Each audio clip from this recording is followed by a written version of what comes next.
des tailleurs des marchands nee nañ dëkk bi dootul doxe ni muy doxe ils veulent tous un avenir pour ñoom ñenn ñi ne je veux un avenir pour mes enfants 250 personnes la tëjoon il en est ressorti ñoo xam ne ils sont 250 consciences mais 250 personnes affirmées bu njëkk ba option politique la woon nga combattre Macky maintenant c'est un devoir citoyen on va le combattre. D'accord. Dinañ ko gën a sonal bu yeboo mu tëjaat d'accord. Notre volonté est Amadou maa ngi ñëwaat ci yow léegi major rapidement balaa maa dem ci voilà léegi dañuy expliquer parce que un débat citoyen mooy débat politique chacun défend son camp peut-être parce que la thèse est très simple dégg nañu bu baax mais pour commencer fi mu commencé woon la ñuy commencer les forces de sécurité leurs équipements là c'est des équipements homologués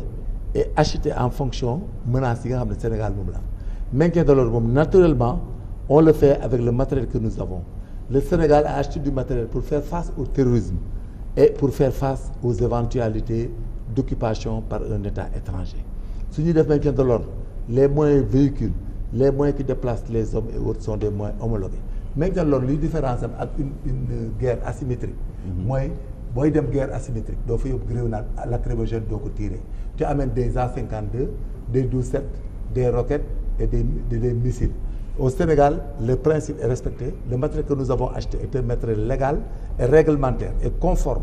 parce que la plupart du temps dañ ko jënd sax sur la lutte contre le terrorisme avec les garçons vers les frontières avec le Mali la Guinée-Conakry et les autres pays surtout sur côté est bi donc là-bas ce que vous dites là c'est dénué de tout fondement c'est du matériel boo xam ne attendez dañ ko jënd pour lutter contre le terrorisme et tout donc le maintien de l'ordre est très minime dans ce que nous faisons et puis les forces de sécurité bu ñuy dem au maintien de l'ordre les armes qu'on a achetées maintenant pour mu clair c'est des armes yooyu ay genre fusil la yoo xam ne à pompe la pour lancer des grenades auparavant on avait des FLG des fusils lance-grenades qui prenaient des munitions mais maintenant les gens ont des PA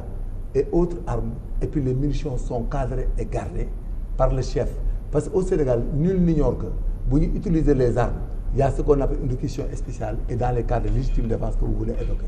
et bien cela est appuyé aussi par d'autres théories qui sont édictées en ce qui concerne la gendarmerie par le décret 74/571 qui leur autorise de faire usage des armes lorsque les violences sont telles qu'elles ne puissent être vaincues outre que par l'usage des armes te gendarmerie duñu ko def on leur dit que si vous arrêtez des personnes ou vous gardez des personnes ou des lieux si la défense n'est possible outre que par usage des armes vous pouvez le faire si des personnes que vous avez gardées bu ñuy daw nga leen alt gendarmerie ñu bañ am nga droit fetal leen en matière de manifestation non ma ne boo gardé ay nit waxuñu la manifestation si bu yow bu ma la arrêté yow bu la nit arrêté woon tey ci maintien de l'ordre ñu téye la fen soo dawee di dem am ñu la alt gendarmerie où ils ont fait boo de kon ne mën nañ la tirer si le décret 74 c'est dans les faits justificatifs non dama lay expliquer c'est dans les faits justificatifs si vous lisez dama lay expliquer crescendo il y a la légitime défense aussi qui est évoquée au maintien de l'ordre pas d'une manière isolée maintien de l'ordre les gendarmes un policier isolé ou quelque part que ce soit bu leen nit attaqué avec den agressé wala une agression actuelle injuste ils peuvent se défendre simultanément proportionnellement et nécessairement kooku mu féete boor léegi bu ñu continuer les arrestations quand tu arrêtes quelqu'un da nga koy interpeller noo tudd il faut pas que nous les pour qu'on mette en place un contentieux qu'on se dise que ñoom Pape Sané bu ma Pape Sané rombee ma jàpp ko sama frère Coly man maa ngi ni Dramé laa sant mais je suis Casa c'est d'origine non pas du tout il faut pas le dire c'est pas bon toog. non moi je ne suis pas d'accord non man kay boo paree dina ñëw non boo paree dina ñëw vraiment professionnel yow aussi vous êtes professionnel dans ce que vous faites et vous le faites bien et vous défendez très bien votre camp. non avec des théories bien vues et bien connues par contre sur le terrain nous avons des matériels dinaa ci ñëw tout à l'heure yoo xamante ni nous les avons constaté que bu maintien de bu amatee maintien de l'ordre mais Sénégal yëpp presque tout le monde est sudiste toutes les origines ici sont sudistes au Sénégal mais boo demee Casamance il y a tellement de failles de sectes à Ziguinchor moi j'ai fait plusieurs années là-bas il y a tellement de sectes de Diop de Ndiaye les Diatta Ndiaye sont là-bas les Coly là sont partout et puis dans le Niombatou là mais dans le Niombatou ici il y a tellement de noms de Diola mais allez-y vers Foundiougne et ailleurs mais Pape Sané sax est-ce que duggul boori Foundiougne yooyu mais il y a tellement de parents là-bas à part tu as vu donc il faut pas qu'on évoque ça ici aujourd'hui pour utiliser ko pour dissuader wala ñu indi beneen problème boo xam ne ñun sax kenn du ko ci fekkee parce que ñun ñi nga xam ne ñun ñi nga am ay bokk Casamance am ay origine ay maam Dramé ak dafa ndànk rek théorie boobu du jàll jamais Sénégal kenn doo fi gis un jour mu nekk un président wala qui que ce soit dans ce pays du fekkee mais yow mais Sénégal yëpp xanaa yow Sénégal boo fi jëndi woon Sénégal tey bu Casamance yëpp yàlla tere tey boo leen yóbboon ci fenn ñu toog Sénégal day paralysé suba kenn doo am looy liggéey non defal naa ko rek suba doo gis ku liggéey loolu c'est des faux débats et il faut pas le faire c'est une démarche subjective boo xam ne du essayer te du dem parce que Sénégal nañu waxati dëgg rek li nga ko may ñu wax ko il faut que ñu rester dans le cadre du maintien de l'ordre et de l'opposition qui manifeste ñu jàpp ko pour kaso yi moom je suis entièrement d'accord kooku moom on le suit depuis longtemps les prisons nous dépassent il faut qu'on mette nos billes dans nos prisons c'est-à-dire les prisons quand même c'est nous-mêmes et c'est une école xam nga la deuxième phase de l'éducation c'est la prison gis nga li ngay def ci xaaj ci école erreur bi ñu def li ñuy def ci xaaj ci école yi moom lañ waroon def ci prison yi parce que le danger le danger qui vient pour le Sénégal mooy ngay génn nit ci kaso ak ci jafe-jafe ba pare te reclassé woo ko delloo woo ko dignité am delloo woo ko lu muy dundee subsistance c'est-à-dire ñun loolu moom dañ ko war a régler comme tout le monde est d'accord léegi pour la garde à vue aussi may ma rek tuuti la garde à vue en matière de dafa am ce qu'on appelle la détention dans les brigades de gendarmerie et police amoo droit permettre waa ji benn objet boo xam ne mën na ci atteindre à sa vie ou à la vie d'autrui moo tax doo gis benn chambre de sûreté ci Sénégal bu am mais bu dee ko am rhumatisme wala asthme ngay fanaan ci ay Sénégal non chambre de sûreté dama lay expliquer rek man def naa Haïti def naa Mali def naa feneen dem naa Côte d'Ivoire ma ne oh mais c'est les Nations Unies Haïti moom exemple on était des Nations Unies arrêté monsieur ñun ñoo doon superviser kaso yi ak prison yi ak kaso yi man maa ñun chaque matin ñoo doon dem kaso xamuñu blessé de guerre mais li ma la wax la c'est clair mais partout aux Nations Unies ñemewu doo dugal nit ci kaso di ko fa teg lal wala teg ko non jamais monsieur amul fenn koo koy demandé Pape amul fenn non y en a pas et puis xam nga droits et libertés yi ngeen di évoqué mais ñun boo demee Nations Unies bu dee danga dugg Nations Unies bi nga xam ne mooy gérer les droits humains fondamentalement même ñun dañuy tere jigéen est-ce que c'est légal boo demee Nations Unies nga dem Haïti dem Mali dem Côte d'Ivoire boo fa nekkee dañ naan le rapport n'est pas proportionnel parce que vous percevez 2,5 millions dans un pays en crise vous n'avez pas droit de courtiser. Il y a eu beaucoup d'abus de viol. Vous n'avez pas droit à une manifestation. Vous ne vous syndiquez pas. non public maa ngi ñëw. non dama dàgg rek. non dinaa ñëw ci yéen yéen ñëpp dinaa leen jox parole t'inquiète. man non on est d'accord ah waxuma prison non je parle pas de prison. waaw nee na prison moom lañ fa wax yëpp d'accord. non prison moom je suis très d'accord qu'on mette nos billes là-bas. qu'on règle les prisons définitivement raxasu. kaso yi moom loolu moom man su ma nekkoon autorité suba bu ma damay tabax kaso bi fanaan fa comme ne ku ko tabax ñu fanaan ci boo tabaxee kaso yi bari nga fanaan ci bu bët setee lépp normal kaso yi moom c'est un devoir citoyen il faut qu'on mette nos billes et qu'on règle ça définitivement s'il le faut on crée des sociétés des gens professionnels yoo xam ne dañuy jëlaat ay kaso di ko administrer seen bopp il faut arriver vers ça. Vous n'avez pas compris le problème c'est pas les cassos. C'est la facilité non xaaral c'est la procédure pénale qu'il faut rénover pour empêcher des détentions ultra faciles d'un claquement de doigts. Non mais même pas quel que soit il faut qu'on retienne. Non dinañ defar on est d'accord la réforme de la procédure comme li Pape Samba doon évoqué la détention Pape il a évoqué la détention et le renvoi de Diokhane. Voilà des renvois pareils. ñun on les a croisés et les Diokhane on les a croisés. il faut nga àtte ko jàpp tëj ko mu jeex wala nga bàyyi ko mu def mais ñun li ñuy wax la condition humaine bi nga xam ne depuis Ibrahima Sall bi mu fi nekkee ak le jeune laa di ko wax et puis ñun ñu am ci preuve man personnellement chaque jour damay xool ne kii mais est-ce que duñu def eurobond c'est-à-dire au Sénégal qu'on tout le monde cotise et qu'on sorte des milliards et règle les prisons. d'accord léegi li si des bëreetu nañu may Sadikh ak Khalifa tamit. Diawara mi mën na la wax lu bëri. non dinaa ñëw ci moom Sadikh loo ci bëggoon sànni. li ma bëggoon wax mooy. gis nga le discours de Major est un discours excessivement dangereux. Comment te dinaa la wax fan la dangerosité bi nekk. on a mis des faits sur la table il les minimise non bul wax lii war ngeen ko wax lii parce que lii Sénégal du ko nangu ce sont des faits réew yi loolu taal yu ni mel ce sont ces discours là lañ doon tenir contre ces gens Major bi ngay wax dama la dégg. mais vous avez évoqué non Major l'ethnocentrisme Major bàyyi ma yeggale. waaye kooku lu ñu ko accepté parce que discrimination la. et ce qui est bàyyi ma eggale non bàyyi ma eggale. et c'est ça qui est excessivement grave dans ce pays là gis nga discours yu ni mel dëkk yi egg ci li may bañ a tudd Amadou wax na ko muy génocide. Et tout ce qui s'ensuit discours bi fii la tàmbali la minimisation des faits si graves moom la major di def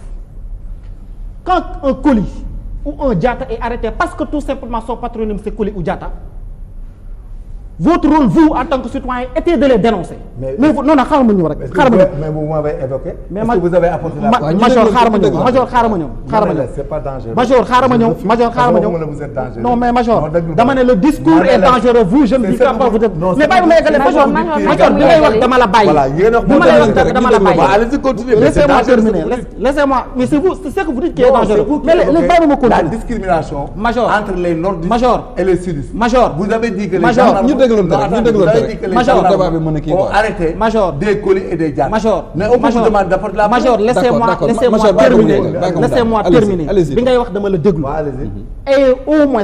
c'est-à-dire que souffrez même en m'écoutant parce que quand vous parliez je souffrais parce que je savais que c'était dangereux parce que xam na ne lii fa mu jëme Sénégal c'est excessivement dangereux mais j'en ai souffert et je vous ai écouté donc écoutez-moi j'en ai souffert vous essayez d'évoquer une discrimination je suis désolé je suis désolé major mais voilà en fait major en tant que dans cette non major non je ne vous écoute pas Major, je ne vous écoute pas je suis désolé mais je ne vous écoute pas donc parce que je vous ai pas dit que vous avez donc yéen ñu ñuy seetaan parole bi dina ñëwaat ce que vient de dire major c'est dangereux te comment dinaa leen wax lan moo tax man leen c'est dangereux puisque bëgguma bàyyi ma wax dafa am ay réew yoo xamante ne dafa am lu ko taal te ñuy bañ loolu taal Sénégal la ko taal bokk na ci parfois bot di compter te loolu am na ci réew mi ñëpp gis ko njëkkeewul ci li xew fii am nañ gis nañu ay nit gis nañ fi Penda Ba ñu génn di saaga reetaan bii muy def mooy li gën a garaaw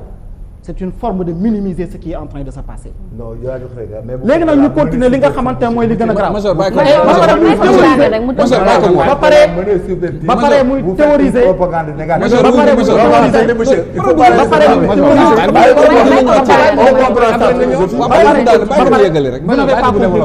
je suis désolé c'est votre philosophie malheureusement je suis désolé c'est vous qui le faites et votre discours s'il te plaît may ko mu daane yeggale ci tënk rek toucher les Sénégalais et les amener à la discrimination raciale et ethnique. un jeu qui est très dangereux même xam nga kii invité la gan la te yow ci kër gi nga bokk léegi nañ ko bàyyi moom mu allez-y arrêtez de jouer le jeu évoquez votre thèse avec honnêteté monsieur vous faites de la monnaie subversive c'est moi qui vous le dis. Alors moi je continue ce que je dis. Vous faites de la monnaie subversive. c'est-à-dire en wolof dinaa li gën a garaaw li gën a garaaw mooy lii gis nga ñi ñuy seetaan je pense que dafa xaw a sax ñaaw moom bu muy wax ma ba ko déglu ko mu wax lu ko neex ànduma ci yu bëri yoo xamante ne dafa dangereux ma jugé ne dans dangereux ma wax ko maanaam dafa doy waar dafa li mu mën a jural réew mi moo doy waar ma di ko wax waaye bëggul sax mu egg du ma ñëw nag ci moom mais ci kaddu yi mu wax parce que boo doon ñëw ci moom mën na am leneen lu muy jur loo xam ne jaru ko mais ci kaddu yi lay ñëw kaddu yi mooy lan te Amadou Ba wax ko mooy li nga xamante ne gis nañ ko ci réew mi yow mii sénégalais bi may seetaan kan moo gisul jigéen bu naan Penda Ba mu saaga sénégalais yi ci ak xeet kan moo gisul Cissé Lo kan moo gisul waa régime bi daal ne Ousmane Sonko rebelle la waa Casamance ay rebelle ngeen kan moo ko gisul ci réew mi yéen ñi ñuy seetaan loolu jot na fi xew loolu preuve la boo xamante ne teg nañ ko ci table bi ñépp gis ko démb devant le président du tribunal ña fa nekkoon xam nañ li may wax ña ko seetaan avocat yi nga xamante ne ñoo doon plaidoyer procureur de la république ma nga fa woon am na koo xamante ne dañ na ko yow lu ñu la jàppee mu ne ma dañ ma laaj sama tur ak sama sant Coly la ñu ne ma vous êtes Coly donc vous êtes Joola ma ne wii ñu ne ma duggal démb tribunal fa la ko waxee Doudou Coly te loolu li gën a lieu bi gën a garaaw pour wax expliquer des faits parce que da ngaa waat na li ngay wax ci dëgg la fa la amee ci tribunal moom lay jéem a weddi moom major beneen bi mooy bu ñu toppee logique gu discours am dafay mel ni dafay faciliter li nga xamante ne mooy faagaagal bakkanu doomu aadama. buñ dee wax ni. may ko mu daal buñ dee wax ni ki nga xam ne dafa ñëw di manifester nga ne ko taxawal muy daw mën nga tirer à balles réelles. mën nga ko d'ailleurs c'est ce qui s'est passé. on ne laisse pas parler. d'ailleurs léegi s'il vous plaît s'il vous plaît. maintenant yéen ñi ñuy seetaan yéen ñi ñuy seetaan s'il vous plaît puisque yéen ñi ñuy seetaan yéen ñi ñuy au contraire vous faites de la politique comme nag yaa ngi may attaqué personnellement comme yaa ngi may attaqué li ma doon bañ lii la je suis désolé non tu es dans ton rôle. je suis désolé vous aussi vous êtes dans votre rôle vous êtes dans votre rôle vous aussi vous en faites ne me parlez pas de propagande je suis désolé de le dire mais je ne voulais pas en arriver là parce que dama def une attaque personnelle c'est vous